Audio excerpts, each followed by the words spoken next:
حطي الفراخ على الازاز والبرطمانات اللي عندك وما تخافيش، مش هتفرقع في الفرن ولا هيجرى لها حاجه خالص. انت هتضربي عصفورين، هتعملي فراخ مشويه ألذ من بتاعه الكبابجي، وهتاكلي احلى صينيه بطاطس بالفراخ.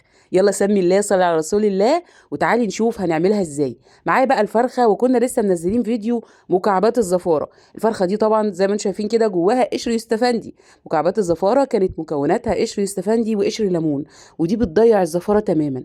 المهم الفرخه بتاعتك تبقى متنضفه ومعمول لها محلول نقع كويس عشان تاخد التتبيله صح وميبقاش فيها اي زفاره. التتبيله بقى السريعه بتاعتنا هتكون عباره عن ميه بصل، عصير طماطم. ميه البصل دي لما اجي مثلا اعمل كفته بروح واخده الميه دي عيناها في الفريزر، بتنفعني لتتبيلات زي كده. وكذلك الطماطم، وهبتدي بقى احط على ميه البصل والطماطم شويه من الصويا صوص، معلقتين كبار من الزيت، هحط بقى الملح، هحط الفلفل الاسود، وبشتري بهارات الفراخ المشويه الجاهزه.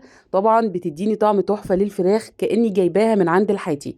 احط كمان ربع معلقه صغيره من الحبهان البودر، وده بيدي ريحه وطعم حلو قوي للفراخ وقاهر للزفاره. هنجيب بقى الفرخه بتاعتنا، لازم تكون متصفيه من الميه، ما تبقاش بميتها كده وتتبليها عشان التتبيله تبقى مركزه. وهاتي بقى السائل كده ودخليه في كل حته. طب يا مريان انا ما عنديش ميه بصل وطماطم، هقول لك عادي، اضربي بصل وطماطمايه في الكبه لغايه اما تنعميهم. بس اي حاجه مشويه تخش الفرن بلاش يبقى فيها تفل كتير عشان بيتحروق على سطح الفراخ. دلوقتي بقى هجهز مكونات صينيه البطاطس المصريه المعتبره. شويه بطاطس، جزرايه كده تسكرها لي، فلفل حامي على بارد، وبصلايه. الاول كنت بحط بصلتين ثلاثه، بس بعد ما غلي هي كفايه بصلايه واحده. على قد ما نقدر بقى هنلمها بعد الارتفاع الجنوني بقى للاسعار ده. يعني على قد ما نقدر كل حاجه نعملها بالمظبوط، وكل واحده تبقى عارفه مقدار اسرتها ايه وما تزودش عن طاقتهم. قطعت بقى البطاطس، اهم حاجه التقطيع يكون مليان شويه لانها هتقعد حوالي كده ساعه في الفرن.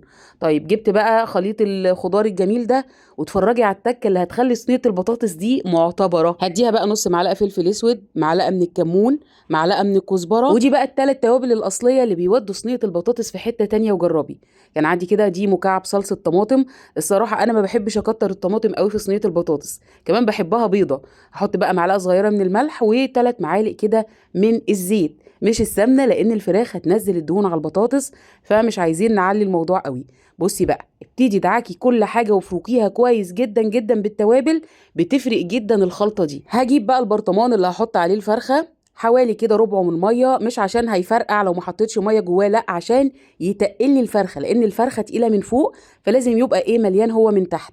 حطيت كوبايه ميه في صينيه البطاطس، وزي ما انت شايفه كده بمنتهى البساطه ركبت الفرخه، وحطيت بقيه التتبيله كده على الوش، وكمان بقيه التتبيله دي هتنزل على صينيه البطاطس، وبهاريز الفراخ هتنزل على الصينيه. وهثبت بقى الجوانح عشان ما تقعش بعد السوا بعصايه شيش تاووك كده صغيره او خله.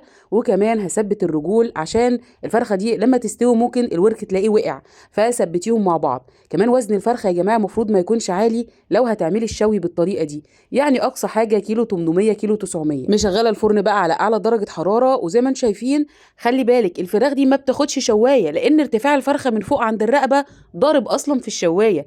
انا حاطه الشبكه تحت خالص على سقط الفرن، وسبتها بقى براحتها لمده ساعه.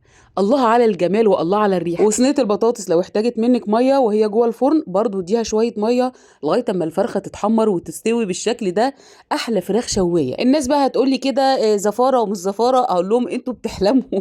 يعني دي فرخه معمول لها محلول نقع ومتبله صح يا جماعه، هو صوص الفراخ ده يعتبر زفاره؟ وبعدين ده كل حاجه دخلت الفرن واستوت والبكتيريا ماتت ومفيش حاجه اسمها زفاره اصلا.